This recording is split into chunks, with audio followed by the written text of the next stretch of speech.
Boa noite, boa noite. Boa noite, Poema. Meu Deus, as pessoas estão mandando mensagem aqui pra gente, falando assim: como tá forte aqui em casa. Você tem que ver o jeito que tá aqui, irmão, o negócio. Boa noite, vocês estão em casa. Estou muito feliz, queridos, eu estou cheio de Jesus hoje. E parece que tudo que está rolando aqui hoje está conspirando para aquilo que Jesus quer falar, para aquilo que Jesus quer fazer. As canções, o que a Stephanie agora veio ministrando sobre a oferta. Eu até orei ali, falei: Jesus, deixa ela ali orando ali, deixa ela ali pregando, porque ela já está revelando que eu vou pregar. Queridos, essa mensagem que está no meu coração nasceu de uma mesa com a pastora Érica. Ela disse para mim: Xandão, a gente tem que falar sobre esperança, sobre fé. Está fazendo falta nos dias de hoje. Obrigado, mano. Está fazendo falta nos dias de hoje. E nós precisamos falar mais sobre isso. E eu confesso que aquilo lá explodiu no meu coração. Naquele mesmo momento o Senhor já começou a falar comigo. Eu comecei a fazer algumas anotações. Eu queria falar com você sobre hoje um pouquinho sobre fé. Eu queria falar hoje com você sobre coragem. E eu queria falar sobre você ter êxito na sua caminhada. Sabe, uma das coisas que a gente mais escuta nesse tempo é: a esperança é a última que morre. Mas eu tenho uma notícia boa para você, irmão. A minha esperança, ela morreu no terceiro dia. Ela morreu, ressuscitou no terceiro dia. Foi aos céus e está sentada à direita do Pai. A minha esperança não morreu. A minha esperança está viva até hoje. Os meus heróis não morreram de overdose, como cantaram por aí. Não, mas o meu herói está sentado à direita do Pai. E as coisas parecem desconexas nesse tempo, mas o reino de Deus está em movimento. Aleluia. Sabe, eu passei um problema. Perdi o meu emprego em 2013 e uma crise financeira muito grande. E aí a Marcela, ela trabalhava nessa época, só ela trabalhava. E cara, quando você é casado e você é o homem da casa, você vê a sua esposa trabalhando e você não consegue arrumar um emprego, isso mexe muito com as nossas estruturas, mexe com o orgulho do homem. E eu me lembro que por dias e noites, quando ela não estava em casa, eu ajoelhava na sala do apartamento que eu morava, e eu clamava a Deus, e as portas não se abriam para mim. Eu não conseguia emprego em lugar nenhum, eu não conseguia arrumar um trabalho em lugar nenhum. Até um dia que, pela fé, ousadamente, eu peguei a minha carteira de trabalho. Eu ajoelhei na sala do meu apartamento, ergui as minhas mãos para o céu com a minha carteira de trabalho, e eu disse: Jesus, já que eu não arrumo emprego em lugar nenhum, a partir de hoje eu vou trabalhar para o Senhor. A partir de hoje me registra aí no RH do céu, e eu tô ligado que o Senhor paga bem. Querido, e aquele dia eu comecei a entender o que é buscar em primeiro lugar o reino dos céus. As pessoas estão se ferindo hoje porque elas estão buscando os prazeres em si mesmas, e não em primeiro lugar o reino. Querido, a sua vida vem em segundo lugar. A vida de Deus em você é maior do que você. Você precisa entender que a vida de Deus vem em primeiro lugar. E naquele dia eu comecei a discipular pessoas. As pessoas ligavam para mim: Xandão, você pode vir no hospital orar por um enfermo? Posso. Xandão, você pode tomar um café comigo? Eu posso. Xandão, você pode me discipular, ter um tempo de discipulado, um tempo de mesa? Eu posso. Xandão, você pode vir orar na casa do meu filho, porque meu filho acho que está com demônio. Irmão, eu chegava lá, eu vi que o demônio estava na mãe do pai, não estava no moleque. E aí eu tinha que expulsar o demônio da mãe e do pai e ajudar o moleque ainda, tentar ajudar a expulsar os demônios do pai e da mãe. Então eu comecei a entender por que eu estou contando todas essas histórias para você, porque eu tenho aprendido que níveis de fé, sabe, Jesus está gerando em nós níveis de fé, ou seja, você acessar lugares que você não acessou, você entrar em lugares que você ainda não entrou. Sabe, níveis de fé. Eu percebi que o Acre existe, irmão. Eu fui no Acre esses dias, eu nem sabia que existia. Eles estão em peso agora vendo essa live. Deus abençoe. Então níveis de fé faz você experimentar coisas que você ainda nunca experimentou, acessar coisas que você nunca acessou e ir para lugares que você nunca foi. É tão bonito um jargão crenteza, de um evangélico no nosso meio hoje, que você vai conversar com alguns crentes, eles falam assim: Xandão, a minha vontade é estar no centro da vontade de Deus. A minha maior vontade é estar no centro da vontade de Deus. Querido, só que o centro da vontade de Deus não é um lugar gostoso para quem não quer romper na vida. O centro da vontade de Deus não é lugar para quem não quer ter níveis de fé, níveis de intimidade com Jesus. O centro da vontade de Deus para alguns, como foi para mim, como tem sido para mim, é um lugar desesperador. Sabe por quê, irmão? Você não sabe quando vem a provisão. Você não sabe se vem amanhã, se vem daqui a pouco, se vem daqui um ano ou daqui um mês. Mas o centro da vontade de Deus é um lugar de provisão e cuidado. É um lugar de se apaixonar novamente. É um lugar onde Jesus rege a sua vida e não mais você. É um lugar que você não tem opinião própria dentro desse lugar, mas é a opinião de Deus, é o doxa de Deus que prevalece naquele lugar. Então estar no centro da vontade de Deus, querido, é um lugar terrível para quem não quer nada com Jesus. E hoje eu vejo muitas pessoas falando Maranata, Maranata, querido, mas eu não quero jogar um balde de água fria na sua cabeça. Mas hoje existem dois tipos de pessoas cantando Maranata: aqueles que já foram aprovados por Deus, aqueles que já foram experimentados por Deus, aqueles que já passaram na prova, aqueles que estão alinhados. E esses estão cantando Maranata porque realmente eles conheceram o Senhor na sua dificuldade. E eles desejam mais do que tudo ter uma vida completamente na eternidade com Jesus. Agora existem outros que estão cantando Maranata para que Deus os livre dos problemas, irmão. Mas por favor, alguns de nós deveriam orar dessa maneira: Jesus, que os céus continuem retendo o Senhor e volte depois que somente eu me tornar uma igreja gloriosa. Querido, Jesus não vai vir buscar uma igreja emocionada. Jesus vai vir buscar uma igreja apaixonada e gloriosa para se casar com Ele. Aleluia. Meu Deus, estou ficando louco aqui. Os meus irmãos aqui ajudam. Irmão, manda fogo e raio, oração em língua. Manda, que o negócio está esquisito aqui hoje. Então as pessoas, elas querem cantar Maranata, me livra disso, Jesus, volta logo porque eu preciso escapar disso. Não, irmão, nós não nos movemos como igreja por aquilo que nós estamos vendo ou sentindo. Nós nos movemos de fé em fé, de glória em glória, como uma igreja triunfante para a glória de Jesus. Aleluia. Vamos lá, então o que você liga a televisão hoje? Parece que você vai tomar um tiro de bala perdida, irmão. Você liga a televisão, você fica depressivo. Por favor, eu dou um toque para você: não assista mais televisão. Comece a olhar as notícias daqueles que estão vivos, daqueles que passaram pela prova e agora estão dando glória a Deus, daqueles que saíram do Covid. Celebre a vida. Eles estão pregando que a nossa nação está destruída, que a nossa nação está sendo envergonhada, que o Brasil é um caos, que os políticos estão sendo levantados para nos roubar, matança, bandidagem se levantando. Mas deixa eu dizer uma coisa para você: Brasil, pode vir, porque nós estamos marchando em nome do Senhor dos Exércitos. Essa semana, cara, eu chorei. Duas médicas, amigas nossas aqui da Poema, minha amiga, a Bárbara e a Bruna, me mandaram um vídeo, cara. Um vídeo e um áudio. Elas estavam dentro de uma das maiores UTIs de São Paulo. E quando ela me mandou um vídeo, ela falou: Xandão, obrigado pela sua vida e a vida do pastor Leandro, porque nós temos sido uma família espiritual com vocês, uma família verdadeiramente de pão e vinho.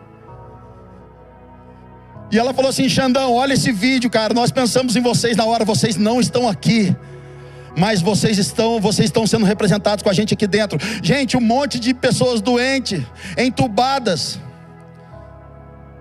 e a Bruna com o violão na mão, cara, declarando a cura de Jesus, dentro daquele hospital, onde só as pessoas que estão com Covid estão doentes. Não é só elas não, os médicos também estão cansados, os enfermeiros estão cansados, e elas estavam lá declarando o céu na terra. Querido, isso se chama uma igreja apostólica, isso se chama uma igreja de sacerdotes. Que se levante os sacerdotes santos do Brasil, que se levante os evangelistas, que se levante as pessoas que estão para declarar, não, que são verdadeiramente intercessores, e não pessoas que têm falado mal de outros, falado mal da igreja.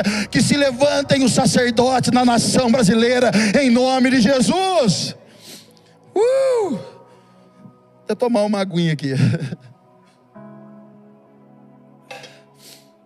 Aleluia.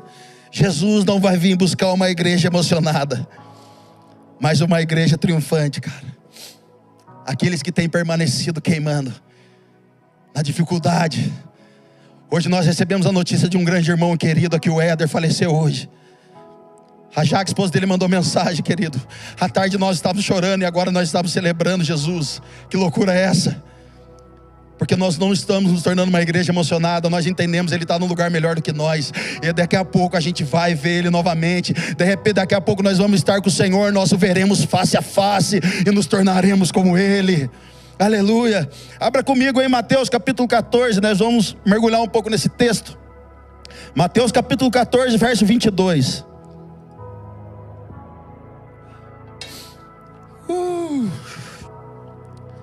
Felipinho, me dá um cargo na banda aí, cara. Todas as vezes que eu vou a algum lugar, gente, o Felipinho tá junto. Tá quase onipresente. Hoje eu falei pra ele, eu sou o 5º integrante da banda. No Morada não tem lugar pra mim, então eu vou tentar a sorte no Salvaão. Aleluia.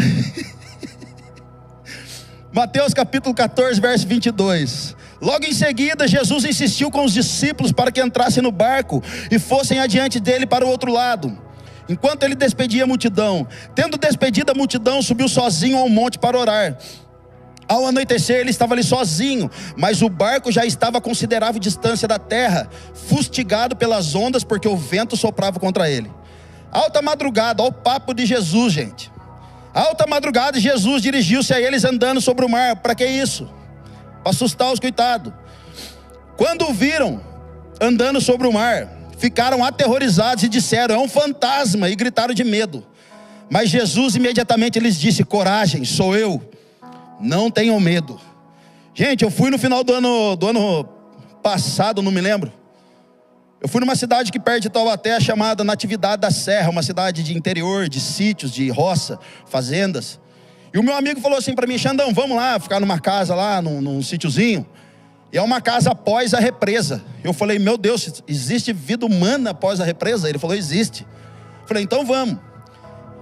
Queridos, chegamos de noite lá, e ele falou, cara, vai ter uma balsa nos esperando. Quando a gente chegou lá, era aproximadamente meia-noite, eu não enxergava nada, não tinha iluminação nenhuma.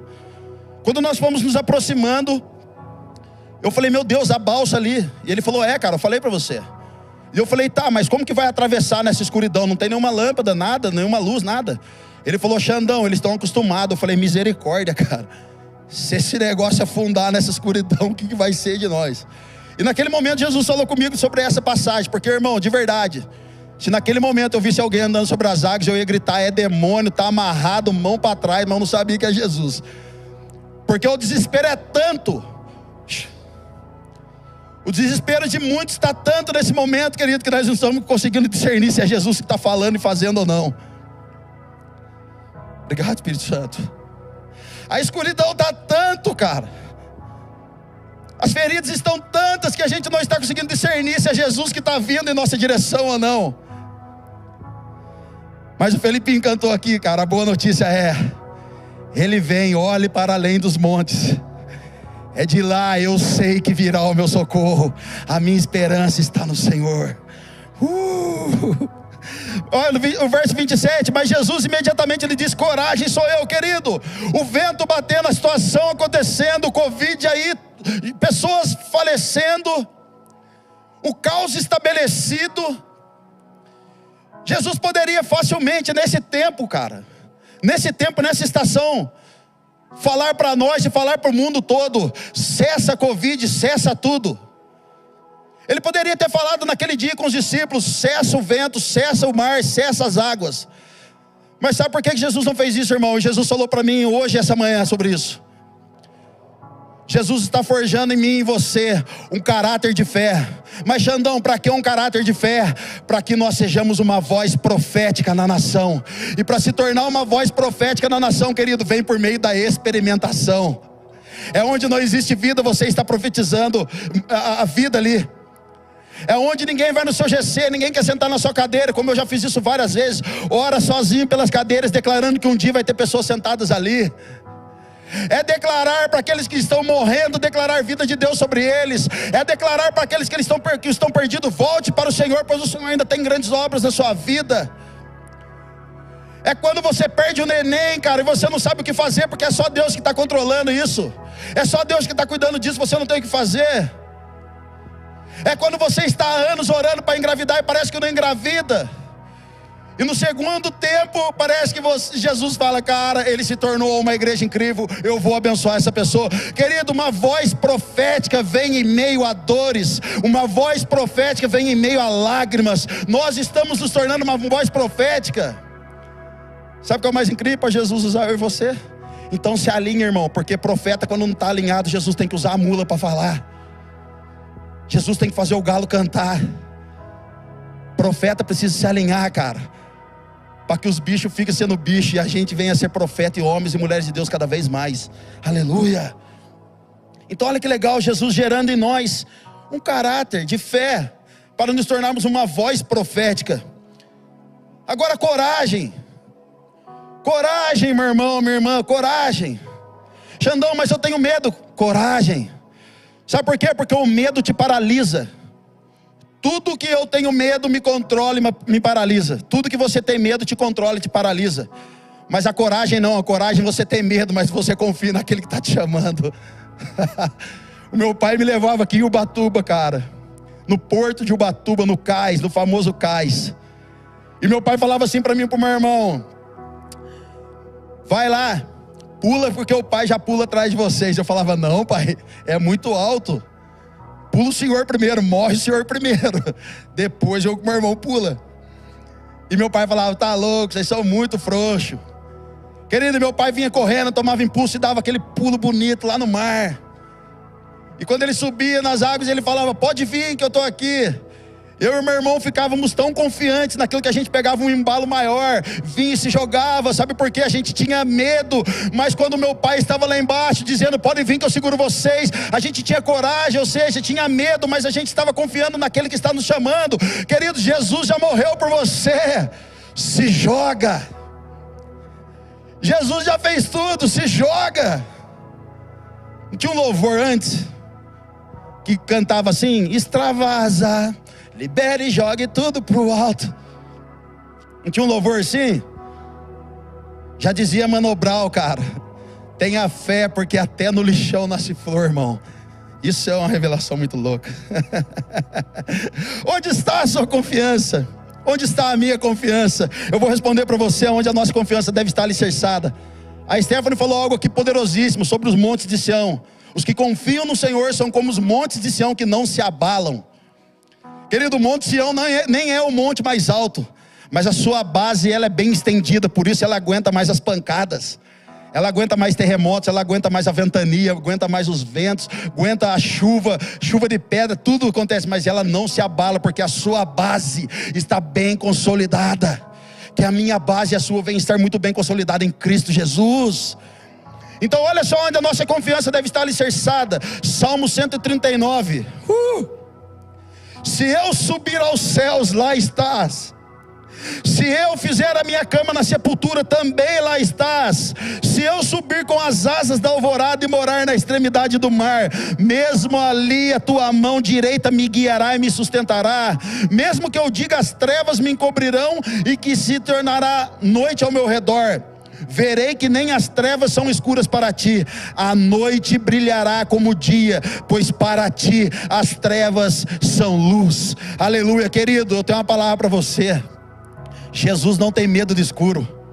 Jesus vai nos surpreender na hora que a gente menos esperar a vinda dele. Jesus não tem medo do escuro, cara. Agora, se você está vivendo numa escuridão, eu quero liberar sobre você agora uma cura emocional da sua vida. Eu quero liberar a cura do câncer na sua vida.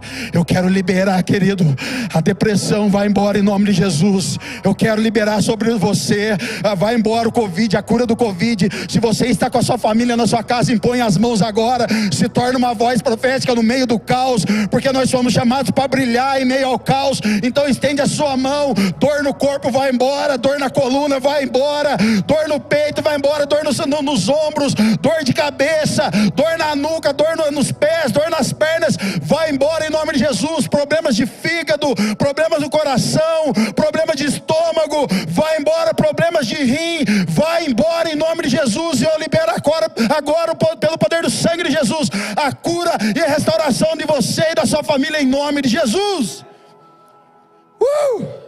Meu Deus. Continuando o texto, verso 28. Senhor, disse Pedro, se és tu, manda-me ir ao teu encontro por sobre as águas. Venha, respondeu ele. Então Pedro saiu do barco, andou sobre as águas e foi na direção de Jesus. Gente, eu tenho um amigo, pastor, eu não vou falar o nome dele, pastor Kleber. Pastor Kleber de Jesus, eu não ia falar o nome dele, mas ele é muito meu amigo. Eu amo o Kleber. E um dia ele contou um testemunho para mim, cara, que eu falei: meu Deus. Clebão um dia foi para a praia com a pastora Adriana. E ele falou para Adriana: Adriana, eu vou andar sobre as águas. Eu falei: e aí, Clebão, meu Deus, cara, se você conseguiu andar sobre as águas, eu vou para Ubatuba amanhã, irmão. Vai chegar a minha bênção. E o Clebão falou que foi para a praia e falou: Adriana, pode filmar porque eu vou andar sobre as águas. Querido, ele chegou lá na encosta, na pedreira, começou a profetizar para o mar: mar, vou andar sobre você agora. E ele falou que ficou ensaiando, e eu falava assim: Clebão, em nome de Jesus, conta logo essa história, andou ou não andou? E ele falou: Xandão, quando eu coloquei o primeiro pé sobre as águas, falei: tá, mas ainda falta mais um, põe o outro, colocou outro ou não? E ele disse que a hora que ele colocou o segundo pé, ele afundou. Eu falei: ah, Clebão. Eu perguntei para ele: Clebão, por que você afundou? Você não teve fé? Você teve pouca fé? Ele falou: não, Xandão, eu tive fé demais. O problema é que Jesus não falou para mim: vem. Uau. Querido, pessoas estão ficando doentes, desesperadas, porque você está entrando em relacionamento que Jesus não mandou você entrar. Você está entrando em trabalhos e serviços por aí que Jesus não mandou você entrar. Algumas pessoas estão ficando doentes e frustradas dentro da igreja, porque o seu coração não está sendo depositado no lugar correto. O seu coração não está sendo depositado junto ao coração do Senhor. Querido, Jesus não tem culpa daquilo que você está fazendo, porque Ele é responsável por aquilo que Ele manda você fazer. Ele supre isso aí. Ele supre isso aí. Saia desse relacionamento, saia desse lugar. Porque se você acha que o diabo não dá coisa para você, o diabo dá, irmão. O diabo dá. Se você está desesperado com o emprego, por favor, permaneça queimando com o Senhor e aproveite esse tempo, porque quando você voltar a trabalhar, você vai sentir saudade desse lugar secreto com Jesus. Querido, em nome de Jesus, não brinca com a sua vida e não brinca com o Senhor, porque Satanás não está brincando com você. Ele está querendo ceifar a sua vida, ceifar a vida da sua família e dos seus filhos. Em nome de Jesus, se posiciona novamente e deixa Jesus conduzir ela, em nome de Jesus. Eu fui fazer um curso em São Paulo, e eu estava lá fazendo um curso em São Paulo, e de repente o professor do curso falou assim, alguém da plateia que estava ali, dos alunos, falaram assim: professor, no Brasil não tem oportunidades. E ele falou assim: como que não tem oportunidades? E um jovem falou: não tem. E de repente esse homem falou assim: eu sou uma oportunidade, o que você vai fazer? Aquele jovem ficou olhando para ele, e ele falou: eu sou uma oportunidade, que você vai fazer? Querido, naquele momento eu senti de Jesus. Falei: vai acontecer alguma coisa louca que eu vou levantar. Levantei, pedi licença e encostei do lado do professor. De repente uma garota saiu, encostou do lado do professor. Veio mais um jovem e veio mais outra menina que pulou por cima da mesa e encostou do lado do professor. De repente ele perguntou para algumas pessoas que estavam sentadas ali: por que você não levantou? E as pessoas diziam: ah, eu quis ficar olhando. A outra dizia: ah, eu não quis ficar aqui sentada. E de repente aquele professor falou assim: todos que levantaram percorreram um trajeto e vieram até mim. Cada um tem a vida que merece. Irmão, ele colocou a mão no bolso, arrancou R$50 e deu para cada um. Eu falei: Jesus, obrigado, porque eu estou na Avenida Paulista, a comida é cara e cinquentão armou. Querido, zona de conforto, cara, ninguém prospera. Zona de conforto, ninguém vê o novo de Deus. Na zona de conforto você fica improdutivo. Na zona de conforto você fica paralisado. Zona de conforto, ninguém consegue enxergar o próximo passo. Um dia um jovem rico está com o Senhor, e ele falou para Jesus: Jesus, eu sei da paz do Senhor, vou no GC, vou no culto, faço tudo certinho. Jesus olha para aquele jovem e fala assim para ele: jovem, então vende tudo que você tem e dá para os pobres. Ah, Jesus, aí não. Sabe o que é isso, irmão? Zona de conforto.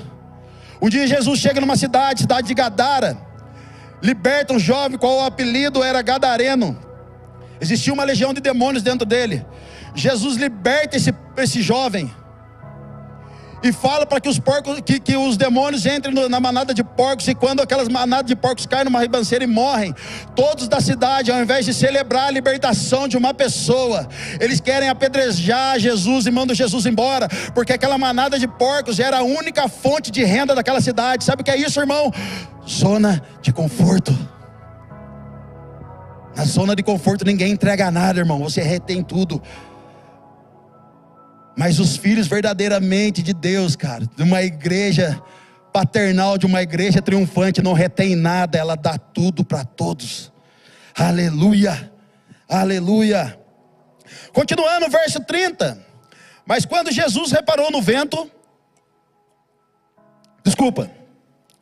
Pedro reparou no vento, ficou com medo e começando a afundar, gritou: Senhor, salva-me.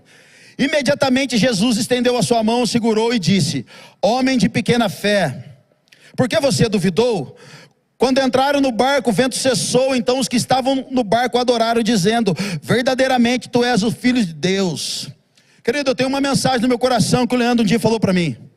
Logo quando começou essa pandemia, eu quero compartilhar isso com você. Não se distraia com as más notícias. Não se distraia com as más notícias. Continue marchando e caminhando. Não dê ouvido para quem não quer nada com nada. Continue marchando e caminhando. Sabe o interessante desse texto é quando Jesus diz para Pedro: homem de pequena fé, por que você duvidou? Irmão, uma pequena fé não é a ausência da mesma. Uma pequena fé significa que ela não está madura, ela não foi desenvolvida, ou não está se desenvolvendo. Então o que Jesus está falando para Pedro é: Pedrão, olha aqui, a sua fé é imatura, a sua fé ainda é pequena.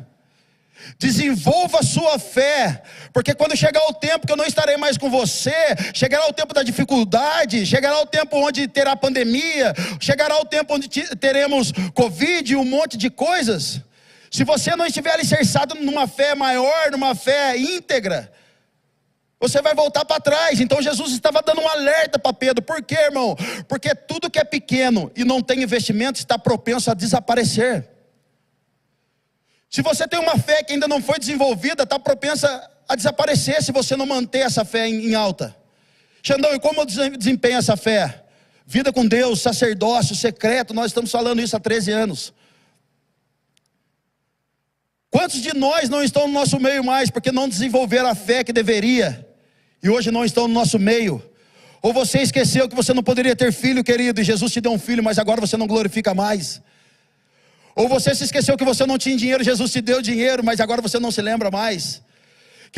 Que Jesus tocou no seu casamento, o seu casamento foi mudado e agora você não lembra mais, querido. Tudo que não é de parte de investimento está propenso a desaparecer. Se você tem uma empresa, você precisa desenvolver essa empresa, você precisa investir nessa empresa. Com o quê? Com o seu dinheiro, com o seu tempo, com a sua própria vida. Se você é líder de GC, pequeno grupo, célula, não sei, mas você precisa investir nessa célula para que ela cresça com a sua vida, com o seu dinheiro, com tudo que você tem. Então Jesus está falando, cara, desenvolva essa fé. No entanto que quando Jesus morre, Pedro continua com a sua fé pequena, o que ele faz? Volta a pescar. Querido, quando a fé não é desenvolvida, você volta a fazer coisas que Jesus já tirou você de lá, e você está querendo voltar para lá ainda. Jesus já tirou você da prostituição, por que você quer voltar, irmão? Jesus já tirou você do adultério, das drogas, por que você quer voltar? Por que você quer voltar para esse lugar? Jesus já tirou você de lá, cara. Jesus já tirou você de lá. Uns voltam a trair, outros voltam a roubar, se prostituir. Mas agora Pedrão está no barco, sem roupa. A Bíblia diz que ele estava sem o seu... Me ajuda aí a produção. A sua capa. Pedro estava deitado no barco sem a sua capa, e capa representa autoridade, meu irmão. Quem perde a fé, perde também a autoridade. Se você está perdendo a fé, você não está nem governando mais sua casa, mas nem ninguém. E a Bíblia diz que Jesus aparece na praia. Eles estavam a 90 metros da praia, e de repente João, o adorador, ele diz: ei, Pedro, é o mestre. A Bíblia diz que Pedro levanta na hora, pega a sua capa, voltou na hora a acreditar e voltou a ter fé. Pula no mar e nada 90 metros até o mar. Querido, se você perdeu a sua fé, em nome de Jesus, Jesus está falando para você que agora, volte para o lugar que você não deveria ter saído. Não importa se é 90 metros até a praia, não importa se a distância é maior, porque quando você vai voltar para Jesus, eu sei que tem um esforço, mas você precisa voltar de alguma maneira. O filho pródigo teve que voltar, e sabe o que é o lindo dessa história? Quando o filho pródigo está voltando, cara, para casa, a Bíblia diz que o pai sai à frente, porque a cultura daquela época, o filho que desonrasse o pai era digno de apedrejamento. Mas o pai saiu correndo à frente, dizendo: no meu filho ninguém vai tocar. No meu filho ninguém vai tacar pedrada. Ele estava perdido e hoje voltou, ele está vivo. Nós não estamos acusando você, mas nós estamos indo à frente para que ninguém bata em você. Querido, eu não sei se você precisa nadar de braçada 90 metros. Eu não sei se você precisa voltar para casa. E eu não sei se você precisa subir as montanhas para você restaurar algo que você quebrou, como Moisés fez. Moisés, no seu momento de ira, quebrou a tábua da aliança, cara. E quando ele teve que voltar, Deus falou o que para ele? Você estava nervosinho, estava emocionado? Estava emocionado, Moisés? Então agora quem vai talhar a pedra é você. Eu só vou escrever. Querido, para voltar para Jesus custa esforço, cara. Mas pelo amor de Deus, volta.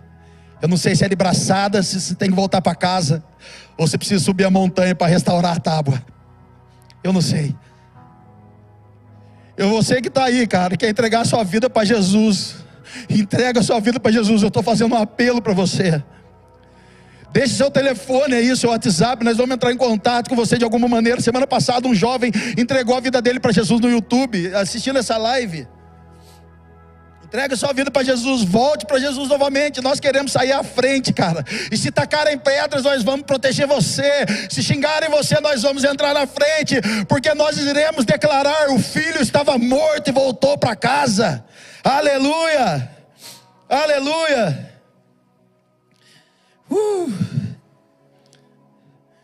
Eu quero falar um dos últimos tópicos.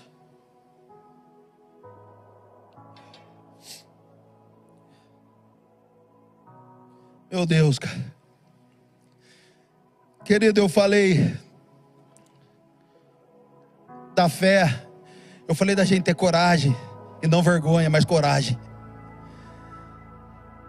Se a gente errar, irmão, que seja pelo excesso de amor, cara. Se a gente errar, que seja pelo excesso de confissão de pecado. Mas confessa. Se a gente errar, que seja para voltar para Jesus. Eu não estou dando pano para manga para você continuar pecando, errando. Não é isso que eu estou falando. Mas eu estou falando que você não pode permanecer da mesma maneira que você está hoje, cara. Você precisa ter coragem. Você precisa ter coragem. Eu vejo muitas pessoas apetitosas, como a gente diz aqui. Pessoas corajosas que falam que vai. Eu faço, eu resolvo. Mas eu percebo um bando de filhos medrosos ultimamente, cara. Tenha coragem. Coragem. O tempo que todo mundo está ficando em casa, não quer sair para a rua. Ontem nós estávamos na porta do hospital regional aqui, com outras igrejas juntas, adorando a Jesus, com saxofone, violão, palmas e cânticos, declarando a vida de Deus sobre o hospital da cidade. Coragem, sou eu, não tenha medo.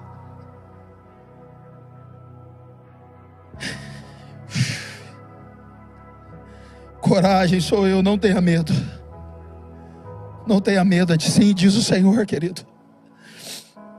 A última coisa que eu quero falar: nós temos que ter glória naquilo que nós fomos chamados para fazer. Nós temos que ter glória naquilo que nós fomos chamados para fazer. Eu converso com muitas pessoas semanalmente, às vezes diariamente, um monte de tempo com um monte de gente. E muitas dessas pessoas, elas dizem: Xandão, eu às vezes tenho medo de fazer algo por causa da minha reputação. Eu tenho medo de evangelizar, do que as pessoas vão falar de mim, do que as pessoas vão pensar sobre mim, o que elas vão dizer, o que elas vão twittar, o que elas vão colocar no Instagram, o que elas vão colocar no Facebook. Várias dessas pessoas dizem isso para mim. E eu estava numa mesa essa semana e eu falei assim: gente, deixa a reputação de lado. Jesus não está preocupado com reputação. Jesus está preocupado com o caráter dele. O caráter é maior que a reputação. A reputação é inferior ao caráter, porque se nós temos o caráter de Cristo, nós somos como Ele.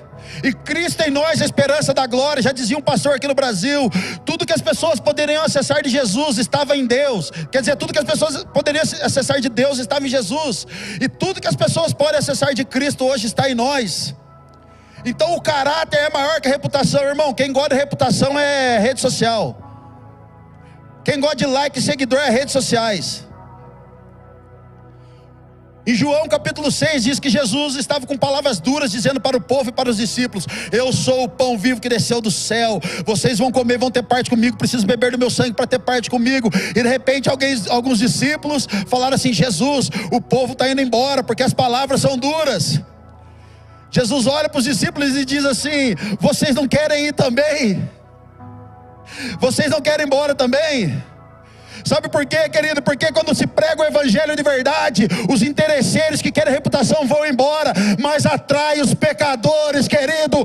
Pregue o evangelho, pregue o evangelho, pregue o evangelho, porque o evangelho atrai os pecadores. Pedro olha para Jesus e fala: Senhor, para onde nós iremos? Para onde eu irei? Se só tu tem as palavras de vida eterna. Querido, olha a reputação de Jesus. Para uns, a reputação era: tu és o Cristo, o Filho do Deus vivo. Para outros era: verdadeiramente tu és os filhos de Deus. Mas para outros era: glutão e beberrão. Pregue o evangelho. Querido, eu vos digo, não o Senhor nem a Bíblia, eu estou falando. Quem dera se Jesus não foi chamado de cafetão quando estava tendo um tempo com uma prostituta. Vão chamar você de maluco, vão chamar você de doido, vão falar para você por que você está tendo tempo com essa pessoa, ela não quer nada com nada. Vão xingar você, vão brigar com você, vão correr atrás de você, vão tentar humilhar você. Querido, jogue a sua reputação no lixo, mas tenha o caráter de Cristo, porque Cristo em mim é a esperança da glória. Aleluia! Felipinho, me ajuda aqui. Querido, você precisa ter glória naquilo que você é chamado para fazer. Esses dias eu estava na sala da minha casa e de repente uma cigarra, cara, começou a cantar loucamente. A cigarra começou a cantar e minha filha falou assim: pai, que bicho chato. Falei: filha, sabe que isso é uma cigarra? Sabe o que ela está fazendo, filha? Minha filha falou: o que, papai? Ela está glorificando a Deus com aquilo que ela foi chamada para fazer. A minha filha: sério, papai? Eu falei: sério. Daí ela falou assim: ah, mas é chato, né?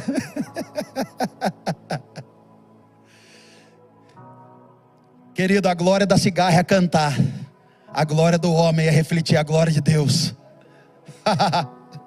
Mas Xandão, eu sou humilde,